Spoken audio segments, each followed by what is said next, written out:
We are recording. We are Multifamily Masters tonight, third Wednesday of the month. Every month, Multifamily Masters Live. What is this? Free content alert. Long story short, we do this every month. It's a mix between a coaching call. It's a mix between a networking call. I normally bring on panels of individuals who I consider experts, people who, generally speaking, I would do business with. Our panelists tonight are absolute rock stars. I've closed deals with every one of these individuals.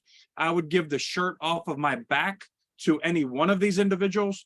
I trust these people with my property. I trust these people with our investors, capital that we put into deals. And when you think about it, we raise a lot of money, millions and millions and millions of dollars.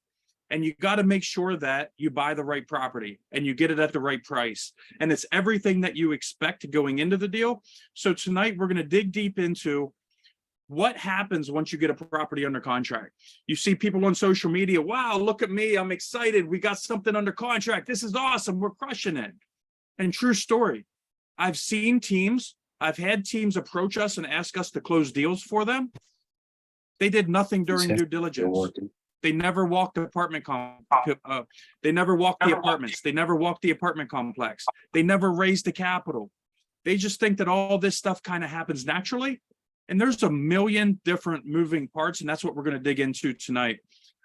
So my co-host, Mr. Freddie Lerna, my co-host, Miss Elsa Nguyen, feel free to introduce yourself, and then we'll let the panelists go ahead and introduce themselves. Go ahead, Miss Elsa. We'll let you go first.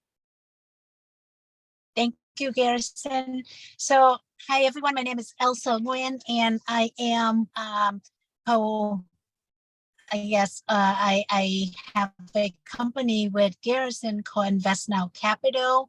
We've been buying a lot of apartment buildings, and lately we're starting to get into assisted living because it is one of a very strong asset class out there. Lots of people, high demand. A very lucrative business. So we've been, working on our first project here in Fresno and more to come. And I came from a real estate / financial background of 15 years. And that kind of I get bored because I didn't want to sit in the office 8 hours a day. So I kind of just gave up that and I got into real estate investment full time. Been doing this in 2019. Love it. And Thank that's you, Miss about Elsa. it for me. Love it. Thank you, Miss Elsa. You're welcome. Mr. Freddie Lerna, take it away, homie. Thanks, Garrison. Good evening, everybody. As Garrison said, my name is Freddie Lerna, and I live in Maryland, and I have been doing this for a little while as well. I used to work with a group that handled mainly flips and single family. They used to do 30 to 40 houses a year. Segue into the multifamily space, where I am an LP in 144 units in San Antonio, and I am just continuing to learn, and luckily now working with Garrison and with the team here to continue on this journey. Awesome. Thanks. Much appreciated. And Mr. Freddie Lerna owns a appliance business, right, Mr. Freddie? Yes, I also do that as well. He owns an appliance company. He lives in Maryland, and he runs the Multifamily Masters Baltimore chapter. We have 60 meetups across the country. Miss Elsa Nguyen runs the Northern California meetup located in the San Francisco area. Where's your meetup exactly, Elsa? I run the MFM San Jose chapter, and we do have, I think I saw Todd, I can't ever say his last name. He runs the MFM Silicon Valley chapter. He's also here on the call. So I partner with him, and we try to do our meetup once a month in person. So that's just been a great experience. So that's San Jose chapter. Absolutely. So with that being said, let's introduce our panelists. Let's start with one of my good friends, someone who I trust and someone who's been an absolute rock star at helping one of our properties go from a $4.3 million evaluation to probably about a $7 million evaluation on a 60-unit apartment complex because of his management, because of him being very hands-on and being very diligent with our construction crew, our management crew, and everything else going on with that property, Mr. David Kuzada. Thank you for the introduction, Garrison.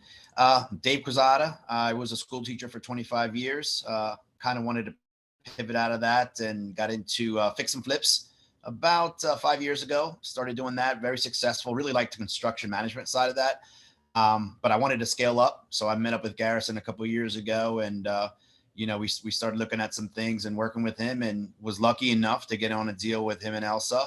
And really, they presented me with the opportunity to kind of take over the construction management side of that and help with the asset management. And really, I found that that was a strength of mine. And since we've been doing that now, I think we're going on 2 years, we really turned the property around and just learned a lot, and just here to learn and just continue to grow, like Garrison says, grow and crush it.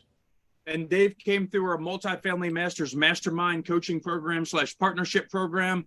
The purpose of that program is we want to partner with you. We want to teach you the right way to do deals, the right way to do this business. And Dave is the perfect example of that. I would partner with him on absolutely anything. If he needed a shirt off my back for here you go, Dave, man, let's rock and roll. Like, he is just a good person. So with that being said, let's go ahead and hit the next person. Let's start with another good friend of mine, someone who I've known for a long, long time, someone who started out as a coaching student, someone who I consider a very good friend, and someone who I spoke with 3 times on the phone just today, Mr. Steve Ronan. Hit me. Hey everybody, I'm Steve. I'm from New York, Long Island area. I have about 40 units that I JV'd with another guy out in Western Pennsylvania. Then I also partnered with Garrison on a couple of his deals. What do we have? I'm on, I'm a GP on a couple of his deals. I also am on LP on one of his deals. I kind of help out where needed. I'm pretty good, I think, at underwriting. When we take over a property, I kind of help out finding, getting the inspectors lined up and all that stuff. That's kind of how I helped out. Absolutely. Much appreciated, Mr. Steve Ronan. Next, we got Mr. Todd Grunow. Hit it, my man. Hey, thanks a lot, Garrison. I'm Todd Grunow from Washington State. I linked up with Elsa and Garrison through a property we purchased out in Phoenix. I also started in single family prior to getting into multifamily, doing fix and flips, buy and holds. And that kind of led me into the multifamily industry.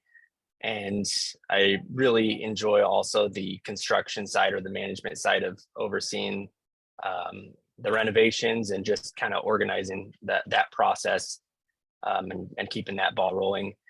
I also like to do underwriting. So I do underwriting for Garrison and Elsa, or with them as well.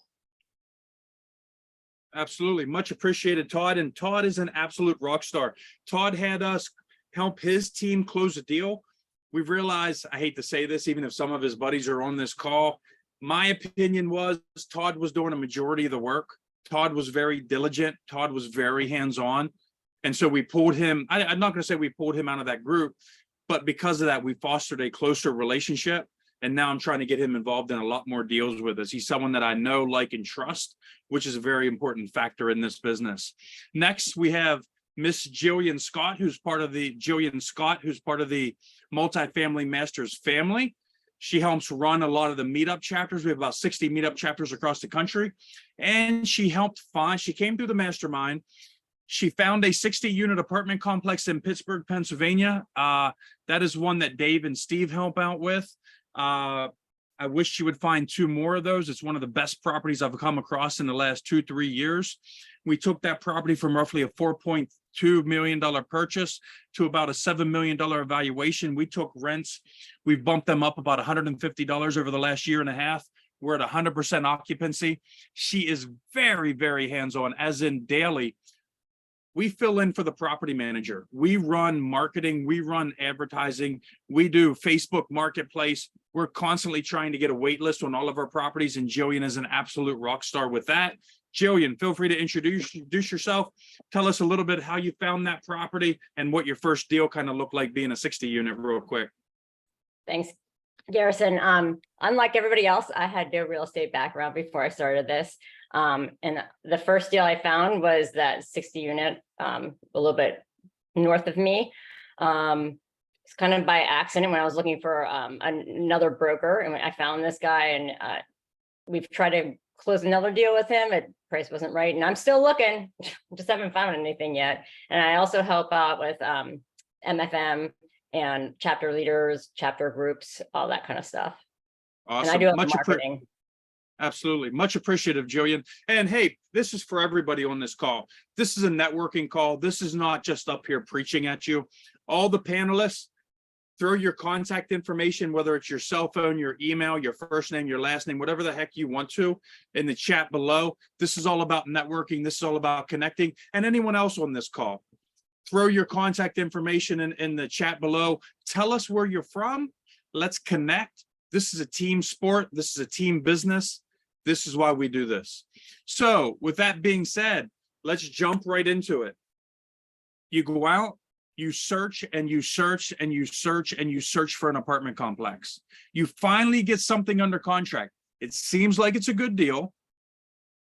But now what do? You submit your LOI, you got the contract. There's 101 things you got to do, but what do you got to do first? That's what we're going to dive into tonight. Miss Elsa Nguyen, take it away.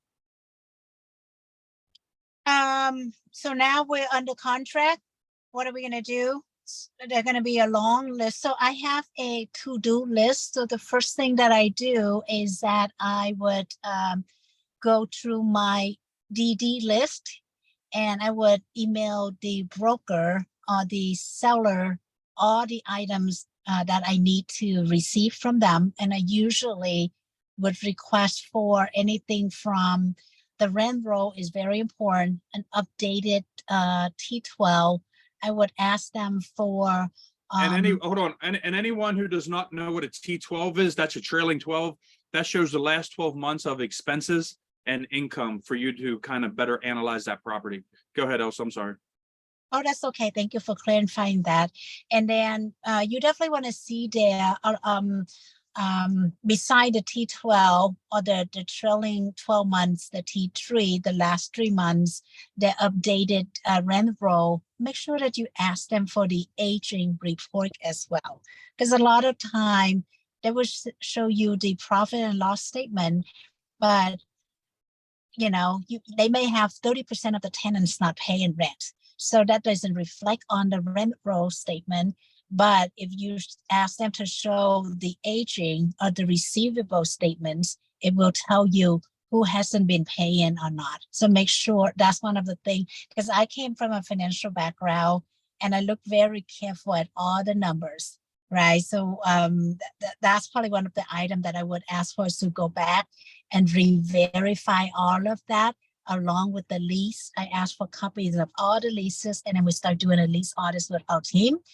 And while all that happened, you know, Garrison usually leads the team to tackle on the inspection, the walkthrough of the units right away, along with, you know, some other members. So usually, and then we'll start working on the loan, right? So we don't really have, things are a little bit slower now. So you would see DD, we have like 45 days for DD, but a few years ago, we don't have that much time. They'll give you 21 days. And within those 21 days, you know, on top of reviewing all of those due diligence, we need to start working on the loan right away to make sure that we get approved and get the loan lined up to close on time. So that's kind of just the bigger pictures of it. And we need a team to do all of this, because just me and Garrison alone is just not enough. So this is when we started to recruit people to come and help us with the lease audits, with the due diligence, and so on and so forth. And if anyone has any questions, feel free to pop them in the chat below. We will open this up to live Q&As, but I don't want you to forget them. Feel free to throw them in the chat below. And something else I want to mention real quick is, once we get a property under contract, you know, before we get it under contract, we're excited. Let's get this thing. We want this property. This property's awesome. This is fantastic. But once you get it under contract, I tell every one of my coaching students, this is when you put your hat on backwards, you tighten your belt, this is when you need to figure out, why do I not want to buy this property? I'm greedy. I'm conservative. So if this is such a good deal, why is this seller selling it? What are they hiding? What issues is going on with this property that I don't know about? You cannot let any stone unturned when it comes to this part of the business. And so, Mr. David Kuzada, take it away, man. Once we get a property under contract, kind of what are the first couple things that pop in your head of all the 101 different things that we need to jump into and tackle moving forward? I would say probably the most important thing is walking every single unit. You know, once you're ready for that inspection, the most important thing, and you know, it's funny because, you know, initially when we were looking at some inspectors, you know, some of them were like, hey, well, we'll just do like an overview. We won't inspect every single apartment. You know, they try to, you know, you really have to push back and say, no, we absolutely want to walk every single apartment. And you really have to go in there with a magnifying glass. And, you know, something that I've learned with, you know, because of the mastermind is be prepared to bring like an empty out everything you have, you know, get Dropbox, take a picture of every single thing in there, bring a backup battery, and bring some comfortable shoes, because we did 60 units and we got there at 7 a.m. And I think literally by like 6 p.m. we were wrapping things up, and my back hurt, my feet hurt, my phone. I mean, I don't know. I mean, I had to get extra storage on the spot. You know, I had to plug it in every other unit, because you're just taking pictures of everything and talking to the inspectors. You know, it's a lot of work. You know, I didn't think it was going to be that work as a house flipper coming from the residential. You know, really, you know, I could walk a house in 45 minutes. You know, I didn't expect to be there almost 12 hours. So, you know, you're really looking for those fine detail things, and indirectly also talking to some of the tenants. You know, and what I mean by indirectly, you know, you're not there to kind of, you know, you're kind of there to just kind of pick out a couple little things and just see how, you know, you're going to be able to see, and they're going to want to tell you things. You know, you just got to be discreet about it. So that's what I would say is be prepared to make sure you're turning over every stone and you're looking at every single unit. Absolutely. And Dave is talking about actually the 60 unit apartment building in Pittsburgh that we just mentioned. With number one, we walked every apartment. Number two, Jillian, how many teams did we have that day? Dave, Jillian, do you remember? Did we have like six? At least Six. 4, maybe. I think 4. I think we Yeah, did like 20 apartments.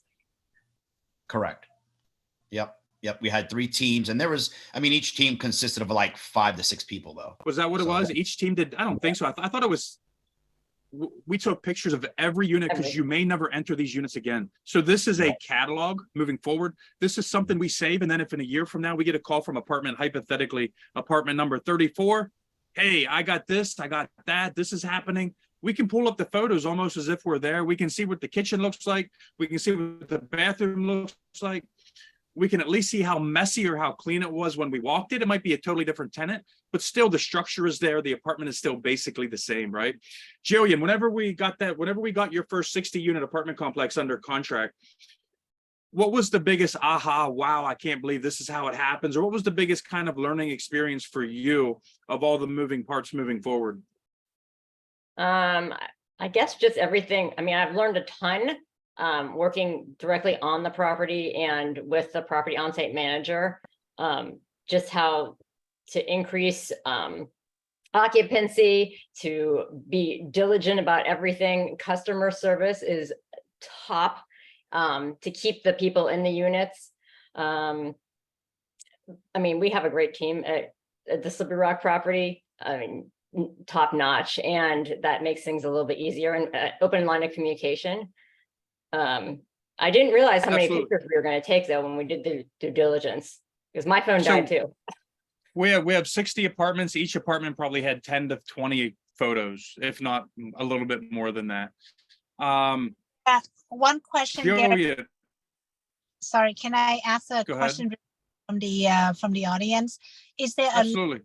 Is there a list of the things that you should look for when you walk these units? What are the items that we should be looking out for? Long story short, it's absolutely everything. So whenever we call in our inspectors, we call in a general property inspector. Dave will tell you that we also had several licensed roofers on site.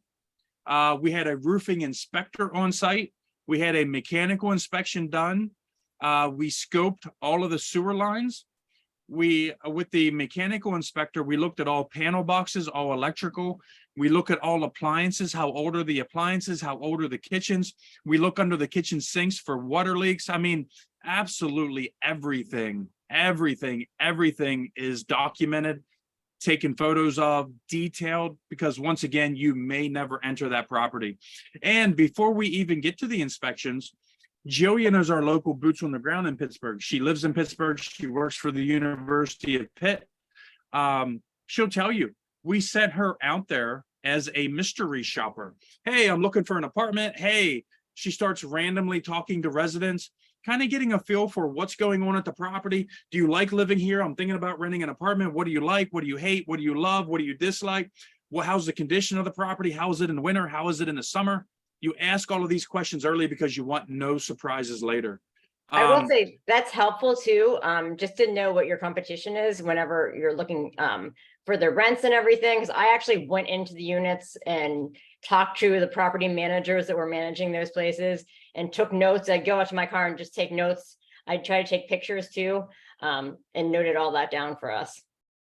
Absolutely. Todd, whenever you closed your first apartment in Arizona, the three of us closed it with your team. What was kind of your biggest, like, damn, I can't believe that's how it's done, or I can't believe that this is kind of what we saw, or whatever the heck you want to kind of throw out there? Yeah, something I would kind of say about that was when we got that under contract, you really have to, and I found this with, it seems like you're constantly having to be on top of everybody and following through, because people will drop the ball over and over and over again. And I booked my trip to come out there for meeting up with was going to be the property manager, and we had an inspection scheduled. We get out there and the property manager said, oh, or whoever showed up, he's like, oh, I didn't realize we were doing like an actual purchase inspection. I didn't arrange to have the electrician out here, the plumber. It was just like a general contractor kind of guy that shows up. And it wasn't a wasted trip, because I still walked every single unit and did my side of it. But the real inspection got postponed outside of the day, the timeline that I was in Phoenix for that appointment. So another team member showed up down there for that part of the inspection. And one thing I've learned through this is, I feel that our inspectors did a good job, but there's always stuff that's going to get missed. We've dealt with some heating and cooling issues for a year and a half on that property. It finally just got wrapped up, but they were not permitted. Most likely your inspectors are not going to go and pull every permit that was ever applied to that property. So if it was illegally placed, but it looks proper, they very well may miss that. And that's exactly what happened. So, but other than that, yeah, we went through, we had everything scoped, walked every unit. We just had a shady seller. So very important to do everything you possibly can and bring out everybody, bring out electricians, bring out the people that need to be there. So with that being said, Todd, go ahead. Can I give a little bit to this one? Go ahead, man. Kind of my expertise. Sorry to butt in. Elsa, your question, let's start from a 50,000 square feet. So you look at the roofs. Are they square? The shingles need to be replaced. You look at the parking lots, you look at the sidewalks, you look at the exterior structures. So if you look down the side of a building, you see it leaning, then you got to go into the foundation. You got to check those things out. Leaning walls, foundation, big cracks in the foundation. And like Garrison said about the scoping the pipes out, because there's trees, and once they get in the pipes, then it's thousands and thousands of dollars, and then the sewage backs up into the property, which is thousands upon thousands of dollars of problems. Then you start going deeper, make sure, you start looking at the windows, or the windows need to be replaced. And then you start, after you look at the exterior and the 50,000, then you go into the, into the 10,000 square foot area. Then you look at the walls in the walls. So you start going into the fuse boxes and you look at the dates it was born. It was, you know, I say at the dates it was born. The dates that the properties were made. In the 70s, they used to use aluminum wiring inside the walls. No way can you tell that happens until you open a fuse box and check. Oh, there's aluminum wiring in this.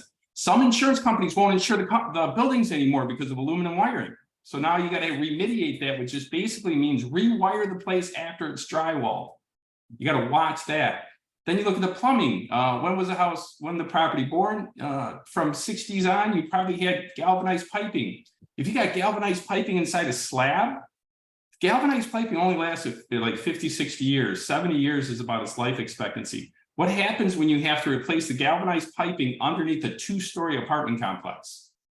So all you have to do is look under the sinks and you look at the pipes that are coming out of the walls that hooks up to the lines that go to the plumbing. So if they're galvanized, that's a big red flag.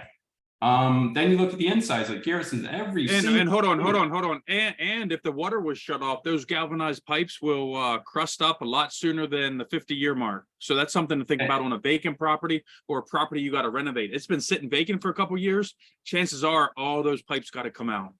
And it wears what kind of soil it's sitting on. If you got acidic soil, the outside of the pipes will rust and corrode earlier. So there's all kinds of, you know, red flags you're looking for.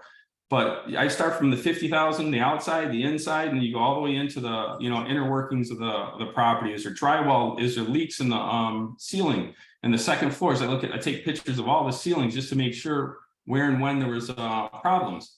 But after the 50, 10, you know, 10 feet area, then you just take pictures of everything and then move on and then make a decision. That's really the big part.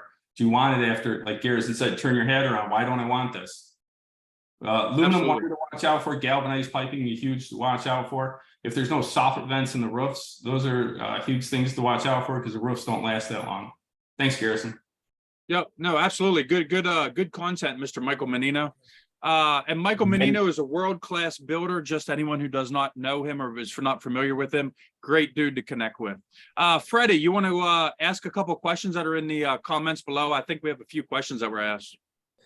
Yeah, part of it, it was kind of what Elsa said is, is there a list? But I also want to elaborate a little bit on that. And it's just with so many moving parts, because it's not only, you know, the physical inspections, it's also the lease audits and a financial inspection, the insurance, you know, any title, legal issues, zoning, any issues like that. What kind of timeframes are you looking at from for the due diligence period, and what are you looking at for? Like, what are the things that you need to make sure you get in on time that don't become an issue once it's close to closing time? Absolutely. Steve Ronan, Todd, one of you guys, hit me with, what do we do for insurance quotes? What do we do for tax adjustments? What's that look like once we get a property under contract? So what we do for, oh, go ahead, Steve. Go ahead. Okay. Yeah, so what we do when we get it under contract is everything, there's so many moving parts at that point, and we're focusing on financing. We're running, you know, this is where having a team is, you need a team to take this down. You know, you got somebody that's working on financing, you got somebody that's working on the lease audit, and you can be involved in multiple of these pieces. But then you got somebody else that's working on coordinating due diligence with your property managers and going through all the financials, lease audits. So I'm sorry, I want to make sure I got the question there, Freddie. Were you asking the timeline on that, or just how do you make sure you don't drop the ball? You know, how do you make sure that, you know, your team is divvied up into, hey, like, we're taking care of the physical inspection, we're taking care of the lease audits, but, you know, is there a zoning issue nobody paid attention to? You know, is there a title issue nobody paid attention to? Or how do you stay on top of the attorneys, the title agency, everybody? You know, is there an environmental inspection? How do you stay on top of kind of like the big picture issues that could kind of blow up a deal? Why? Because you're still trying to close the loan, you're still trying to do everything else that you need to do. You're still trying to get the loan, your insurance quotes. Just how do you make sure that the ball isn't dropped in any of the other issues? Like, is there you guys, what tools do you use? Is there something? So I'm trying to recall, one of my teammates put together, this was really helpful. I want to say it was like a Google Doc or something, where we had deadlines for every single thing. We knew when anything was coming due, and we just try to keep that moving. Insurance quotes, you're going to want to call up multiple insurers to try to get the best quote you can get, or have some brokers calling around. Financing, that's one of that was a hiccup that we ended up having on our property. We had everything was committed from the lender, and all of a sudden they just dropped out. Nobody was communicating. Elsa and I were continuously trying to find out what was happening. We were supposed to be signing papers here soon, and come to find out, rates had started spiking, and he pulled out just because he felt that he had made a promise to us he could no longer keep.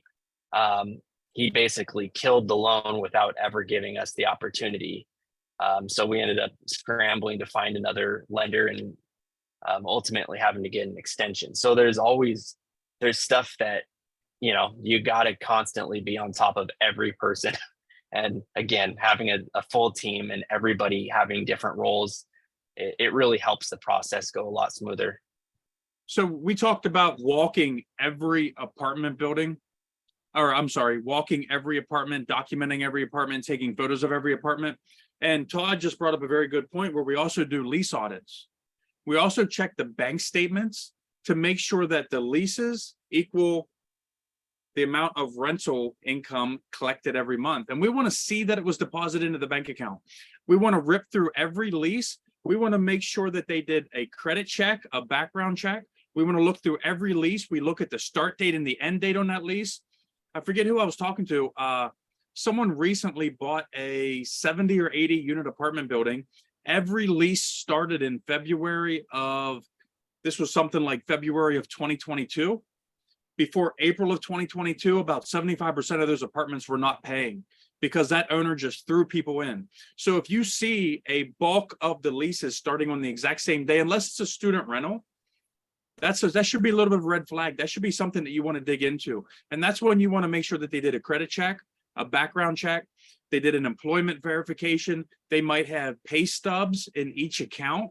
All of that stuff is for your benefit, and all of that stuff kind of gives you a real look into that property to make sure that you're buying what you think you're buying. You don't want to buy a $6 million apartment complex and you realize that this is only a $3 million apartment complex because everybody needs to be kicked out, or the financials aren't what you thought the financials were. On top of that, when we walk every apartment, like I said, Jillian, she goes out and she walked that apartment complex because she was our local boots on the ground.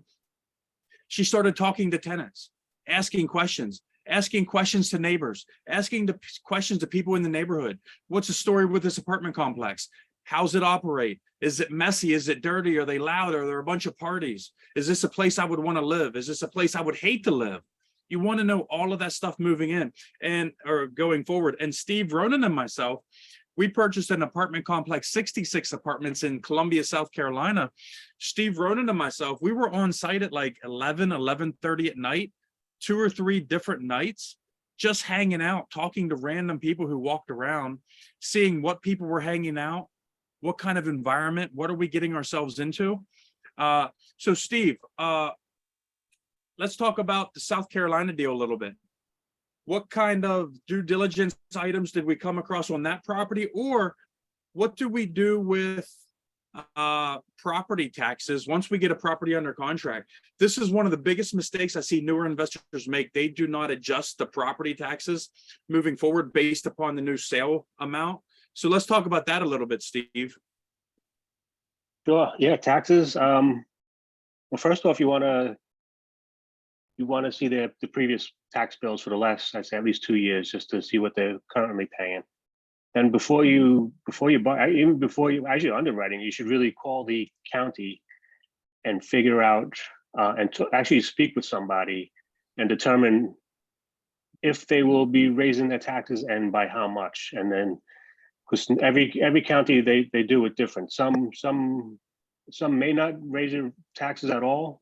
Other ones they'll raise it by a percentage. Some will do it by a percentage of the new sale price, or they'll do it they won't do the wholesale price. They'll just do say 80% of the sale price. They factor it out of that number. So every county does it a little slightly different. So I would How do you definitely figure out how do you figure out what this particular county is going to do? How do you find that information out?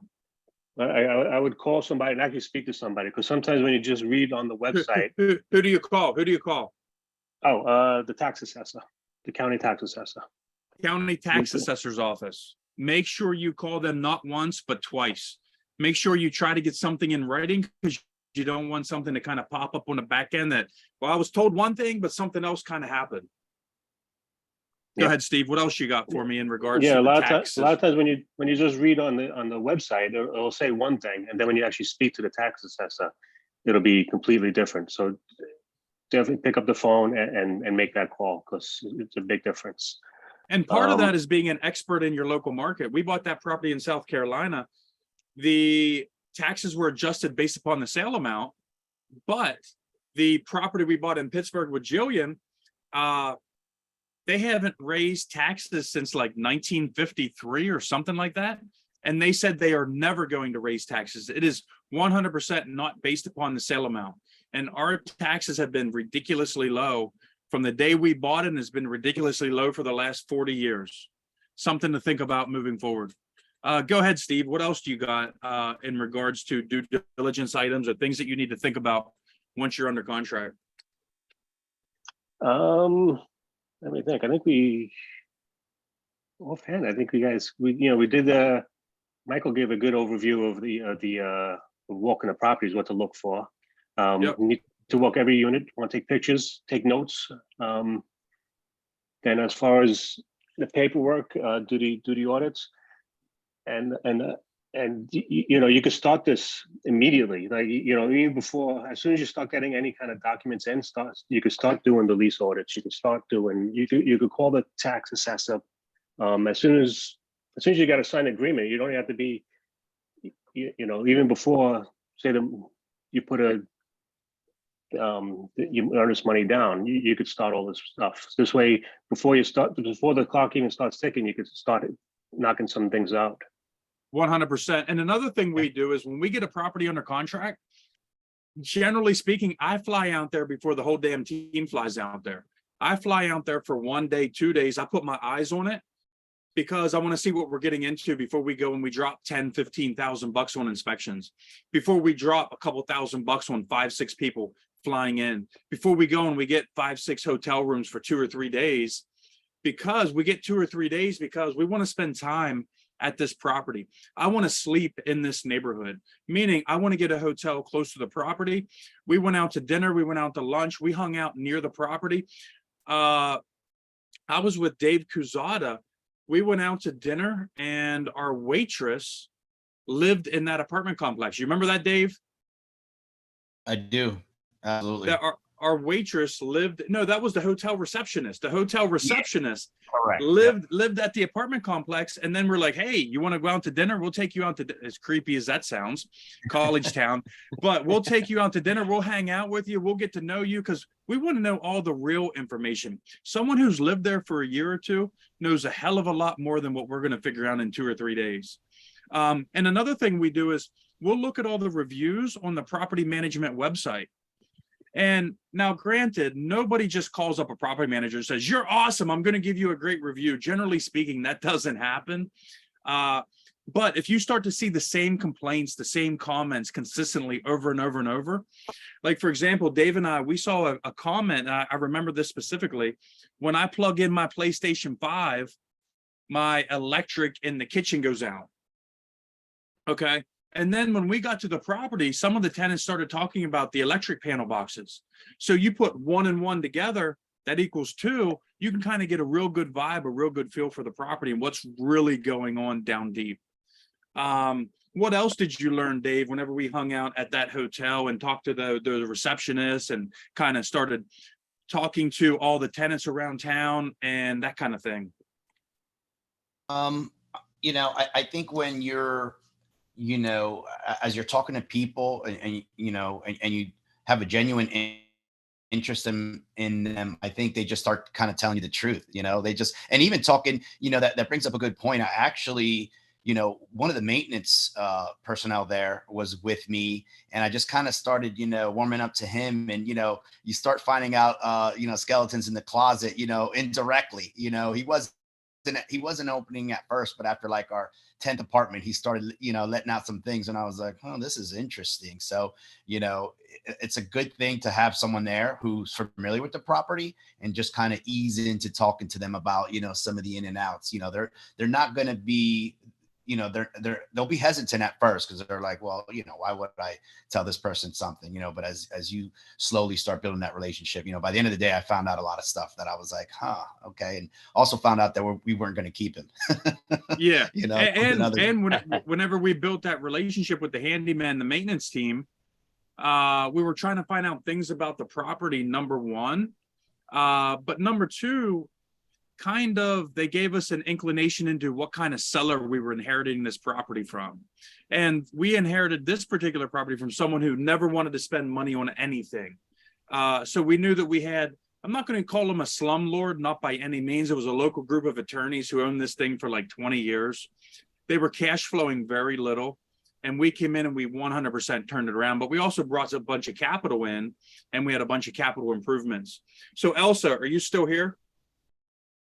I am, and I want to address some of the question in the chat, if you don't mind. Okay, go ahead. so Ray- Let Freddie hit me. Freddie, read off a couple of those questions in the chat below, if that's okay. Yes. Let me see. Okay, Elsa, go ahead. Is Hit me there- with the first one. Yeah, no, just one thing that really stood out to me, and I want to address that before we move on. Rayhan asked a really good question. If our EMD goes hard on day one, and now doing DD, we want to back out, what are we going to do? Right? So Rayhan, we just had this situation happen, and I tell you, this is what you're going to do to get, first of all, never go hard on day one. Okay. We don't do that, but if, you know, it's already happened, it's happened. Fight it. So you're not going to, whoever that wants to sell the property, they want to sell it. So if you're going to tell if you're going to tell them, okay, if you want to keep my EMD, get an attorney, and then your attorney will talk to my attorney. And then you're going to go tell your attorney that they're going to file a lien or put a list pendants on the property. A list pendants is basically a clout on title. So if there's a clout on title, they cannot sell the property to someone else, or they cannot refinance that. It needs to be clear. So if you threaten them that you're gonna do this, then guess what? If they really want to sell this thing, they don't have an option but release the EMD. Just give it back to you. I did that. As much as I wanted to keep the EMD, I want to sell my property, and this cloud could sit there for 3 months, 6 months, and you know, that's just not going to do any good for me. So I went ahead and returned the money. But that's one thing that you could possibly do to get out of that sticky situation. And now something else we want to talk about. And Freddie, hit me with a couple questions here in a minute, but let me hit on this, and then we're going to kind of switch subjects a little bit. Okay. Elsa, while we're doing all of these due diligence items, inspecting the property, talking to tenants, flying to the property, doing all this stuff, you still have to line up your loan. You still have to meet with your SEC attorney. You still have to get your PPM going. You still have to raise your capital from your investors. How do we handle that, Elsa, on top of the physical DD that we're talking about right now? So this is when you have, and you probably know by now, you know, the inspection and all the mechanical aspect of the works. I have one team take care of that, primarily work with Garrison. For me, I have another team that helps me with all the paperwork part. So that's when we do I have someone call and check on the insurance, and I usually take on the syndication paperwork and raise capital, because I mean, we don't have, now you're under contract, you have 45 days DD and 90 days to close, which is typical. We don't have a lot of time. Now you need to go out to raise $2, $3, $4 million to close this deal. So the clock start ticking. So I usually start tackling those right away by networking with people, put together my pitch decks, gathering all the information. At the same time, you want to work with your SEC attorney to put together the PPM and the operating agreement. And just, you got to push them because attorneys, they're very, very busy. So it's, I mean, if you don't push them, the next thing you know is that, you're 2 weeks away from closing and everyone wants to sign and send money and you don't have your PPM ready for them to review yet. So that's really important thing that you got to keep in mind, is that you don't have all the time out there to raise capital, to raise money. And if you don't have investor already lined up, then you need to start reaching out to people that can help you raise capital, right? Absolutely. You got to put together a team. So you want to make sure that you don't lose your EMD first of all. So got to get all the capital lined up is extremely important. Perfect. Freddie, rapid fire, man. Hit me with some questions, homie. Yeah, Dan Happick is asking now, once you have this insider information to negotiate, do you negotiate the price down before closing or just decide to put it all together? I guess maybe he's just asking about retrading. Yeah, every deal is a little bit different. We have retraded deals in the past. And then other deals, we've let things kind of fly past because there's so much upside potential in that property. You also have to know your market and you have to know that seller and kind of what their mentality is and what you think you can get away with and what you can't. A lot of people preach in this business that you don't want to retrade, but I'm okay with retrading as long as it's for a real reason, not just, we had someone retrade on us today on a property we're selling in Georgia. 30 apartments. We just did a renovation. We just did a fix and flip on it. As soon as they asked, we said, no, we're done, because they've already retraded once. And now they're not even through inspections and they're already wanting to retrade a second time. So just like, nah, we're done. Here's your deposit. We're moving on. So just know your property, know where you're at. Hit me, Freddie. What's the next one? Got it. How has the increase in rental insurance and taxes changed, if at all, how you purchase your purchasing strategies for commercial apartments? Elsa, what's that? How's that change our underwriting? Elsa handles all the numbers. I'm so sorry, I was answering a question on chat. Can you please ask that again? Yeah, Samuel asked, I'm just going to summarize it. How has the increase in insurance and taxes changed the way you underwrite deals now? Oh, you're definitely going to have to re-underwrite the numbers and you're going to have to go back and honestly, along with the inspection and everything, you're just going to have to find a way to renegotiate the price. At the end of the, sorry, go ahead. No, go ahead. We have to make sure that our investors and their capital come first, right? So I don't try to minimize or try to overlook those little things to make the deal work. I would go back, and a lot of time, honestly, you're 20, 30 days into the deal. The seller doesn't want to, go back and remarket the property and lose another 30 days. They tend to work with you on the price if it's reasonable request. If you ask for too much, today I just cancel a contract because their request was just becoming very unreasonable. But you're gonna go back and you tell them on your OM, especially the broker gonna put, okay, this is the taxes, this is the insurance amount, and you go by that number when you underwrite your deal. Now, after you get in due diligence, you're gonna go and do your own homework, and you'll come back with a different number. What do? You go and you tell them the information you provided was wrong. So this is not our fault. This is what you gave me. This is the real number. So you're gonna have to work with me on the price. So that's kind of how you go and negotiate for for price reduction. And so something that's a little surprising to me is once we get a property under contract, we underwrite that property probably 20 more times over the next 2 months. We're always looking at the numbers. We're always looking at the rental comps because things change and you have to know your market. You have to know where we're at in today's market. Things change, interest rates change. Be flexible, know what you're talking about, know what you're doing, but be flexible. Go ahead, Freddie. What other questions do we got? There's just I think one more question from Pablo Cabrera that asks, once the LOI is accepted, how much time do you have to close to contract or to close? Normally it's 45 days due diligence, another 90 days to close the property. So you're looking at roughly 4.5 months, somewhere in that range at most. Once again, know your market, but know the general real estate market.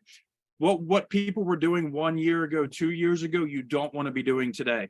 Rahan, I think it was Rahan asked a question earlier about going hard with your deposit day one. I wouldn't do that in today's market, not even if it was your money, Rahan.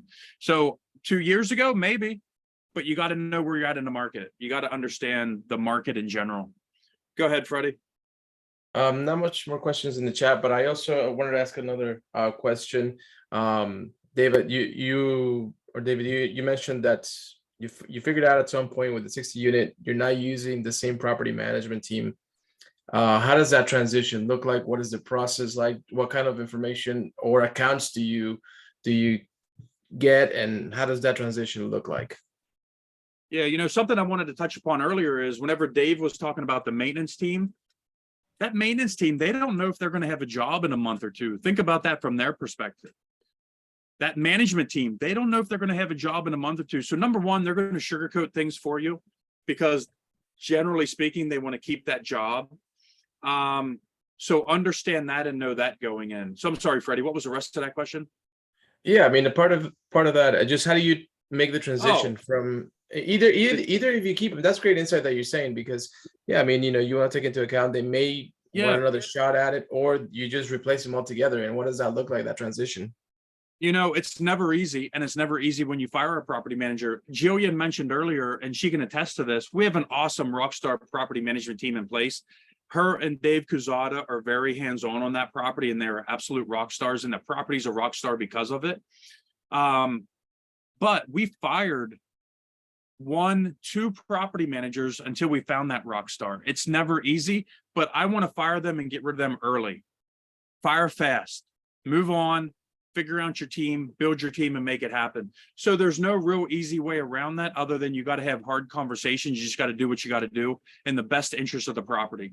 The last property manager we fired was actually a good friend of mine, someone who's traveled around the world with me on mastermind trips that I host. So think about how awkward that was. She came in mentioning that she was going to be a bulldog and I'm going to be aggressive and this is going to be awesome. But then once she started, every answer was, I don't know, Garrison. I don't know how to do that. Nobody told, I don't know. So we're like, I literally just blew up one day and I was like, we're done. This is not what I signed up for. And it wasn't easy. We actually had almost a physical fight. It wasn't physical. I'm using that as an exaggeration, but it was not pretty. And I haven't spoke to her since, but you got to do what you got to do because you got investors' capital at risk. Everything you do should be aimed and geared towards your investors. Your reputation in this business is absolutely everything. Take that with sincerity. Todd, with that being said, what items do you feel like we might have missed? Kind of going over the due diligence task list. And let me look at my little cheat sheet here real quick. I think we hit that all. We've covered everything that I can think of. I did see Zishan brought up a question for those. We kept talking about going hard on day one or whatever. Going hard means when your earnest money is no longer refundable. And, generally when you're entering into contract, you're going to give them a debt, like some sort of point in time. It might be 30 days, 45 days after due diligence, when your earnest money is no longer refundable. Back what Garrison had mentioned, when the markets were different, people were going because it was more when you had 10 other, agreements coming in or offers coming in at the same time. So it's just your earnest money is non-refundable at that date. Absolutely. And two things that I feel like maybe we missed a little bit. Number one, rental costs. Apples to apples, oranges to oranges. Go look at properties, go walk properties, go visit properties that are apples to apples. Meaning, if our property was built in 1975, it's a 50 unit, it's kind of outdated. Apartments are about 800 square feet. I'm looking for other properties within a couple mile radius of very similar quality, very similar amenities to see where our rent falls compared to those apartments, because that will give us good inclination as to, are we low? Are we high? Do we have room to bump these things up? Things of that sort. And the second thing that I feel like maybe we didn't touch upon was, if your property needs repairs, get real estimates. Get estimates on these repairs so you know how much these items cost going into it. If you're not super experienced, these are going to pay you dividends. I don't want to go into an apartment thinking like, man, I got to fix a HVAC unit. It's going to cost me $1,000, $1,500 per HVAC unit, and then you get a bid from a local contractor, HVAC contractor, and it's $4,500. On the reverse side of that, know this business enough, and we've had this happen to us on a couple assets where our property managers tried to charge us $8,000, $9,000 for an HVAC repair to swap out a unit on an 800 square foot apartment. I know that that's a $3,000, $3,500 job. I looked at them. I'm like, what the hell is wrong with you? Do you think that this is the first project we fired them? We got rid of them. That was on our South Carolina asset. Because property managers will always try to take advantage of you. Property managers get paid by what? Managing the property, kinda, but they get paid because of the maintenance, the repairs, the contractors, and the handyman. And that's one of the biggest hustles that they're going to get you on. So know your numbers a little bit. With that being said, Freddie, do we have any other questions in the chat below? If not, we're going to open this up to networking. We're going to swap out into breakout rooms, 5-7 people, do a quick intro, share contact information, figure out where they're investing in. Networking is the biggest part of this business if you're looking for opportunities. Go ahead, Fred. Just general, I think last question coming in is from True Hawkins. I'm having trouble raising funds. What are some of the things you would recommend? I would recommend that you hop on the Multifamily Masters YouTube channel, and Mr. Trevor Thompson and myself, we hosted an event with Elsa and Joanna, not last month, but the month before. And we went down exactly everything you got to do to raise capital. I hate to say that, but what you just asked could literally take us down a 45-minute rabbit hole. But I appreciate the question. With that being said, let's go ahead and break out into some breakout rooms. After the breakout rooms, we're going to come back. We're going to close out the show, and we'll take it from there. So breakout rooms. Let's see here.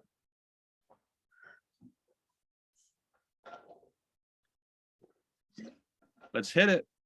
Breakout rooms will last about 5, 6, 7 minutes, 10 minutes, no more. This is network with people in this space. This is how you create opportunities. This is actually how I met Elsa, was one of these breakout rooms on a Multifamily Masters Live. And now we're partners and bought $40, $50 million worth of real estate in the last 12 months. So we got about 30 seconds before the breakout rooms hit. There'll be about 4 to 5 people in each room. Oh, I see Heroes here. Good friend of mine, someone who we're looking at assisted living projects together right now.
We hold regional meetings in local chapters that are usually done once a month as well. But yeah, to answer your question, then. I appreciate everyone hopping on Thank after the breakout rooms. We lost about 50% of our people. Pretty much expected. That happens all the time. We are Multifamily Masters. We do this the third Wednesday of every month. This is Multifamily Masters Live every month. Different panel, different topic, but our goal is to provide as much value, as much free content as possible. This is a team sport. This is a team sport. It's not that difficult if you surround yourself with the right people, but it's very easy to lose real dollars in this space. So we want everyone around us to be doing deals the right way. We have a mastermind program, we have a coaching program, we have a partnership program. And I call it a partnership program because our goal is to teach you the right way to do this business. And we want to do deals with you, plain and simple. It's a way for us to grow our network. It's a way for you to grow your network. We will get loans for you. We will raise capital. We will do whatever it takes to make sure that the deal goes smoothly, assuming the numbers look good. We have 60 meetup chapters across the globe. Feel free to check out our website, multifamilymasters.com. If you're interested in coaching, partnership program, multifamilymasters mastermind.com. 1997. It's a $15,000 coaching program. I'm just not here to make money from coaching. We're here to make money from doing deals with you. With that being said, next month, third Wednesday of the month, we're going to do this again. I don't know exactly what the topic is. We're waiting for 2 different individuals to get back to us. It's either going to be about tax advantages, tax savings with commercial real estate because we're getting towards the end of the year, or potentially we'll have another coaching call similar to this where we talk about, okay, we're already past our due diligence. We've done all of the things that we talked about on this call. We closed the deal.